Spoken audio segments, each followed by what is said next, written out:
Hello students. बेटा जी, last class में हमने पढ़ा स्पेस कम्युनिकेशन के बारे में, जो तीन तरह का होता है: ground wave propagation, space wave propagation और स्काई वेव प्रोपगेशन। बेटा जी, इनमें से दो कर चुके हैं हम, ग्राउंड वेव प्रोपगेशन और स्काई वेव प्रोपगेशन। आज हम करेंगे स्पेस वेव प्रोपगेशन। ठीक है, देखिए इसमें जो पहला टॉपिक आता है वो आता है हमारे पास कि हाइट ऑफ एंटेना कितनी होनी चाहिए so that it can cover maximum population, ज़्यादा से ज़्यादा पॉपुलेशन कवर कर सके। तो देखिए ये जो है, ये एस पी टी, ये जो है हमारा अर्थ का सरफेस है। और मान लीजिए अर्थ के सरफेस पर एक एंटेना हमने लगा लिया जिसकी हाइट कितनी है भाई, एच है, पी से लेकर सी तक। सपोज पी क्यू, ये हमारा पी पॉइंट है और ये पॉइंट कौन सा है भाई, क्यू है। सपोज पी क्यू भी है TV transmitting antenna of height H. बेटा अर्थ का जो कर्वेचर होता है वो फाइनाइट होता है, इसलिए due to finite curvature of earth signal can not be received beyond point S and T. तो ज़्यादा से ज़्यादा सिग्नल एस पॉइंट तक पहुंच सकता है, और इधर कितने पॉइंट तक पहुंच सकता है बेटा जी, टी पॉइंट तक पहुंच सकता है। तो देखिए सबसे पहले देखते हैं in triangle P Q T. इस ट्रायंगल पी क्यू टी में देखो, जो ये ओ क्यू से लेकर टी तक, ये तो हाइपोटेनियस है, तो हाइपोटेनियस का square will be equal to Q P का स्क्वायर प्लस क्यू, ये जो है पी टी का स्क्वायर।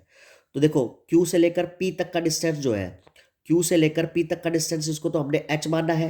और एंटेना से ज़्यादा कितने डिस्टेंस पर हमारा सिग्नल पहुंच रहा है उसको हमने मान लिया कितना भाई, डी। इस डी को हम रेंज भी कह सकते हैं, ठीक है जी। तो एंटेना से ज़्यादा कितने डिस्टेंस पे जा रहा है, ये डी डिस्टेंस पे। तो पी टी का स्क्वायर कितना हो गया भाई, डी का square. This is equation number first. अब देखते हैं ट्रायंगल कौन से में, ट्रायंगल ओ क्यू टी। इस ट्रायंगल ओ क्यू टी में तो बेटा ओ क्यू का जो स्क्वायर होगा वो किसके बराबर होगा, ओ टी का स्क्वायर प्लस क्यू टी का स्क्वायर। बेटा ओ क्यू है वो, ये जो क्यू ओ पॉइंट है ये है सेंटर ऑफ अर्थ। तो सेंटर ऑफ अर्थ से लेकर अर्थ के सरफेस तक का डिस्टेंस जो है वो हो गया हमारे पास क्या, अर्थ की रेडियस, यानी कि हम बात कर रहे हैं कितना, आर। तो भाई ओ क्यू कितना हो गया, आर प्लस एच का स्क्वायर। आर तो ये है, एच ये है, आर प्लस एच का स्क्वायर। ये हो गया हमारे पास आर, आर का स्क्वायर प्लस जो है इसका क्यू टी का स्क्वायर। अब क्यू टी का जो है स्क्वायर, ये हमने फर्स्ट इक्वेशन से ले लिया, ये कितना आया है, H square plus D square. तो कुल मिलाकर आर प्लस एच का whole square will be equal to R का स्क्वायर प्लस एच का स्क्वायर प्लस में डी का स्क्वायर। बेटा A square, A plus B का होल स्क्वायर का फॉर्मूला खोल लिया यहाँ से, तो हमारे पास फाइनली एक्सप्रेशन आ गया कि हाइट ऑफ एंटेना कितनी होनी चाहिए so that it can cover the maximum population. तो एच इजकल टू कितना आ गया हमारे पास बेटा जी, D square divide by two R. इस फॉर्मूले को हम एक और तरह से यूज कर सकते हैं, कैसे? मान लीजिए हमारे पास कोई हाइट ऑफ एंटेना गिवन हो और हमसे पूछ ले कि भाई बताओ कितना डिस्टेंस जो है, कितने डिस्टेंस तक इसका सिग्नल पहुंच सकता है। तो यहां से बेटा जी हम डी स्क्वायर कितना आ जाएगा हमारे पास, ये आ जाएगा टू आर एच। और डी कितना आ जाएगा, ये आएगा under root two R H. तो हम यहाँ से अगर हाइट ऑफ एंटेना गिवन हो हमारे पास, तो रेंज भी निकाल सकते हैं कि किसी एंटेना की कितनी रेंज होती है। ठीक। बेटा जो स्पेस वेव कम्युनिकेशन के अंदर हमारा टॉपिक है वो ये है कि अगर मान लीजिए ट्रांसमिटिंग एंटीना से रिसीविंग एंटीना तक अगर हम सिग्नल पहुंचाना चाहते हैं, तो जो maximum line of sight distance है वो कितना होगा, ये हमें यहां से ड्राइव करना है। ठीक है, देखिए a space wave travel in a straight line from transmitting antenna to the receiving antenna.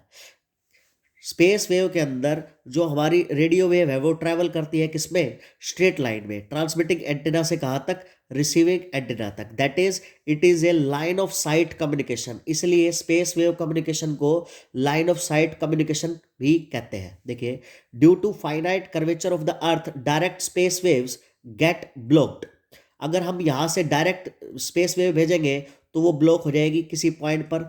Thus earth represent horizon to the space wave, इसलिए जो अर्थ है वो एक हॉरिजन का काम करेगी। अभी मैं यहाँ से निकालना चाहता हूँ कि ये जो maximum line of sight distance है ये कितना होना चाहिए एंटेना के बीच में, अगर हमें करवाना है क्या, स्पेस वेव प्रोपगेशन। तो देखिए बेटा जी, इसको ढक लो एक बार।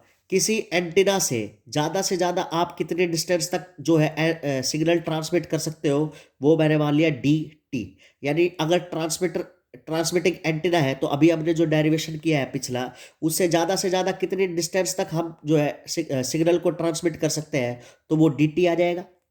और दूसरा, ये रिसीविंग एंटीना है, तो ज़्यादा से ज़्यादा कहाँ तक रिसीव कर सकते हैं, ये जो है हमारा क्या होगा, डिस्टेंस होगा किसका, रिसीविंग एंटीना का।